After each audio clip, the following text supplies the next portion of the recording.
Udah gitu nanya-nanya gini, Bang Kay, pil pahit nih, pil pahit kemarin nih, pil pahit kemarin. Pil pahit. Bang Kay, tanggal lahir Muhammad itu tanggalnya yang benar yang mana? 8, 4 apa 12? Heh, pil pahit.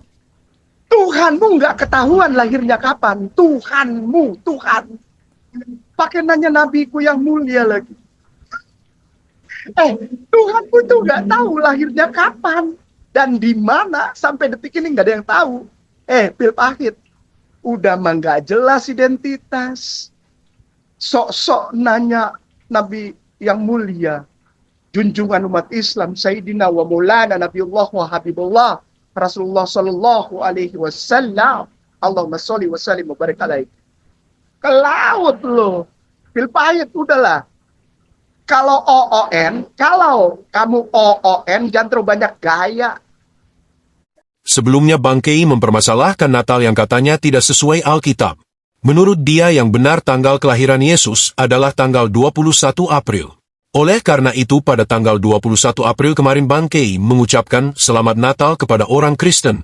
Berikut videonya. November, Clement dari Alexandria mengatakan bahwa kelahiran Yesus dalam kurung Natal terjadi pada tanggal 21 April. Sementara pendapat lain mengatakan 22 April, ada juga yang mengatakan bahwa Natal seharusnya dirayakan pada 20 Mei. Masya Allah, Bung Ade sama Ustadz Aditya, mari kita mengucapkan selamat merayakan hari Natal kepada saudaraku Kristen dan Katolik. Sekali lagi, selamat merayakan. Bung Hendi juga, Bung Hendi. Ayo ikut kita yuk Bung Hendi. Waalaikumsalam warahmatullahi wabarakatuh. Bung Hendi ikut yuk. Ajak semua yang di Amerika. Yuk kita gini, selamat hari Natal kepada saudaraku Kristen dan Katolik. Karena sekarang Natal 21 April. Selamat hari Natal. Jangan lupa ucapkan selamat hari Natal. Sekarang hari Natal nih. Kalau memang kamu muslimin muslimah yang baik di Republik Indonesia, ayo kita sama-sama gini. Selamat hari Natal. Kainama bersama Aryeso dan Ustadz Aditya Taliang mengucapkan selamat hari Natal 2024 kepada saudara Kristen dan Katolik. Selamat hari Natal. Gitu ya. Sekarang 21 April. Selamat Natal ya semua. Sehat-sehat ya. Tapi tunggu dulu. Barusan Bang Kay menyebutkan Selamat Natal kepada orang Kristen pada tanggal 21 April. Bukankah Bang Kay yang sama ini yang mengatakan bahwa kata Natal itu sangat berbahaya jika disebutkan? Lalu, kenapa dia dengan lantang mengucapkan Selamat Natal kepada orang Kristen pada tanggal 21 April? Bukankah Bang Kay sudah menjilat ludahnya sendiri? Ucapkanlah Selamat Hari Raya untuk saudaraku Kristen dan Katolik. Selamat menikmati hari rayamu dan diberkatilah engkau dengan hari rayamu. Saya nama bla bla bla bla bla bla, bagian bla bla bla bla bla bla, mewakili bla bla bla bla bla bla, mengikut bahagia atas hari raya yang Anda rayakan.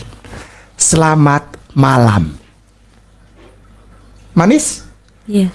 Kalau saya kenal Anda, malam ini saya kirim duit 2 juta buat beli makan-makan. Lebih enak daripada Selamat Natal? Jangan pernah sebutkan Natalnya, karena Natalnya itu asli, berbahaya. Aryeso dan Ustadz Aditya Taliang mengucapkan selamat hari Natal 2024 kepada saudara Kristen dan Katolik. Selamat hari Natal. Gitu ya. Ini masalahnya cuma di 5 apa? Natal itu berapa huruf? 5? 5. Ini di 5 huruf ini. Ini 5 huruf tapi bahaya juragan, bahaya. Itu aja. Iya. Kalau memang kamu muslimin muslimah yang baik di Republik Indonesia, ayo kita sama-sama gini. Selamat hari Natal. Tanggal kelahiran Yesus tidak terlalu penting. Yang penting adalah Yesus pernah lahir. Sama halnya dalam Islam tanggal kelahiran Muhammad diperingati beda-beda oleh umat Islam sendiri. Apakah itu membuktikan Muhammad tidak pernah lahir? Tentu saja Muslim akan menjawab tidak.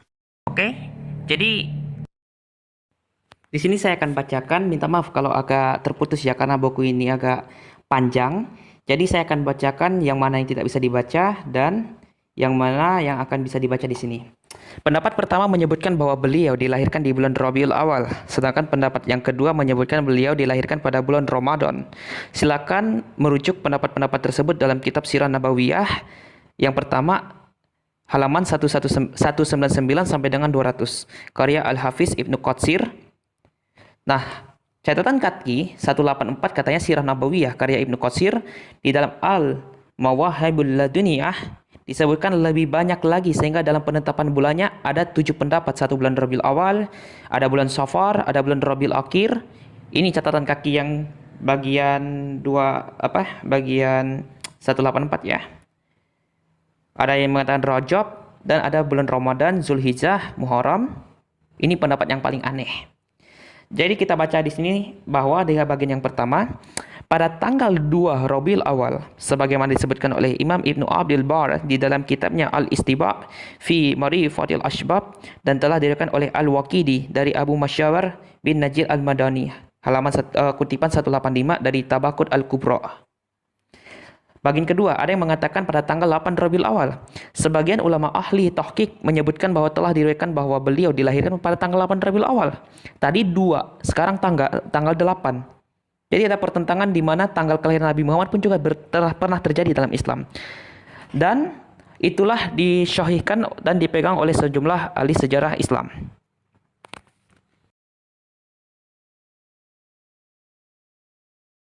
Bagian yang ketiga, ada katanya pada tanggal 10 Rabiul Awal.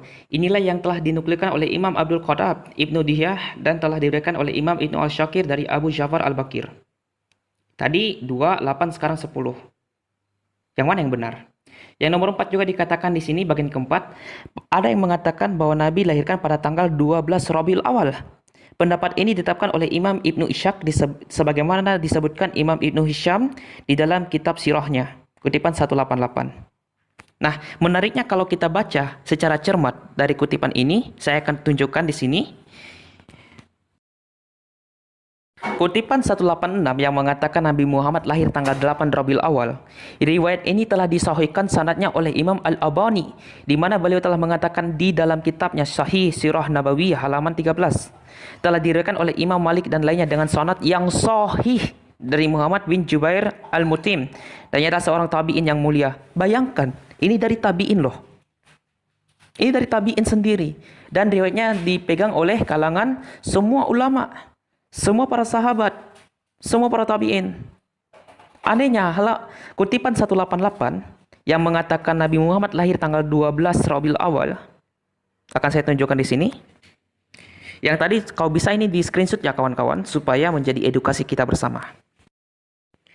Kutipan 188, walaupun pendapat inilah yang dipilih oleh jumhur kebanyakan ulama dan disebut sebagai pendapat yang masyhur, bahkan nantinya bulan Oktober ini, menurut kalender Hijriah, Nabi Muhammad dirayakan maulidnya tanggal 12 Rabiul Awal.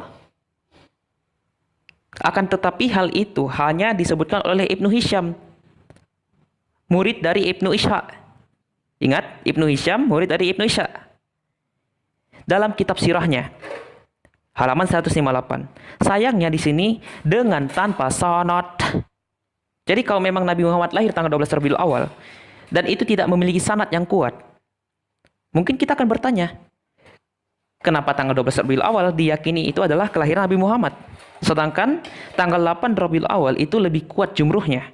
Bahkan tabi'in yang mulia mengatakan hal yang sama. Sekali lagi, sulit menemukan kata konsisten dalam kamus Bangkei. Karena sekarang dia bilang A, besok dia bilang B.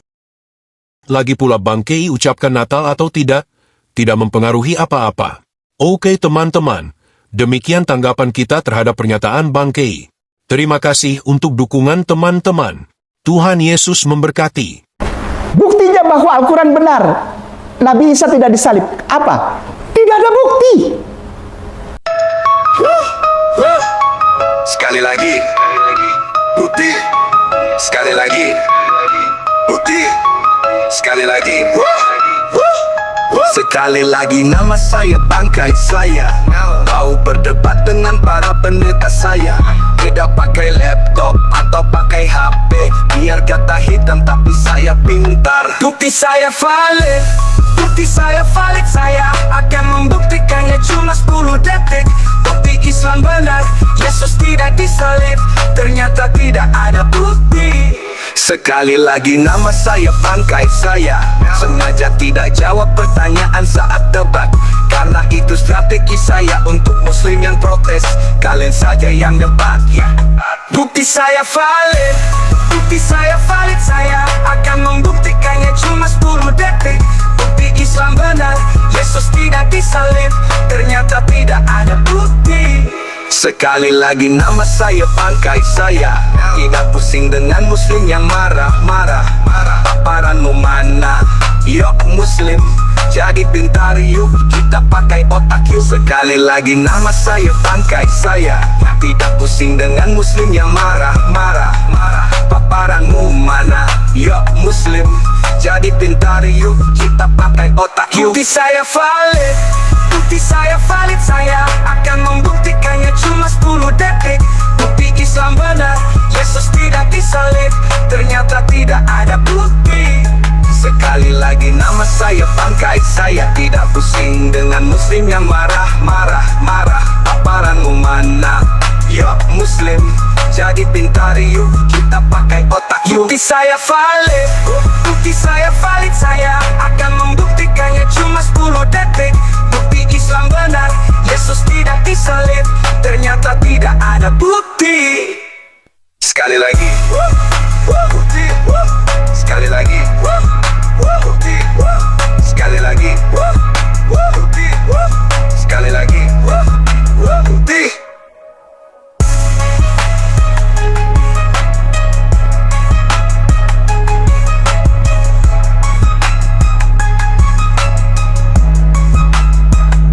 Jadi dengan kata lain begini, kita mau bicara tentang historical Jesus dengan tema yang begitu luar biasa, dan Pak Kainama datang dengan hanya satu bukti. Buktinya adalah tidak ada bukti. Sekali lagi. Astaga naga. Kita pakai otak yuk. Yuk, mau, ayo. Yuk, jangan tiba-tiba memalukan Islam. Paparanmu mana? Gitu. Kok bisa nggak maparkan kayak gini? Itu. Yuk kita pakai ini yuk. Jangan kosong nih. Kalau diginin bunyi klak klak klak klak kosong.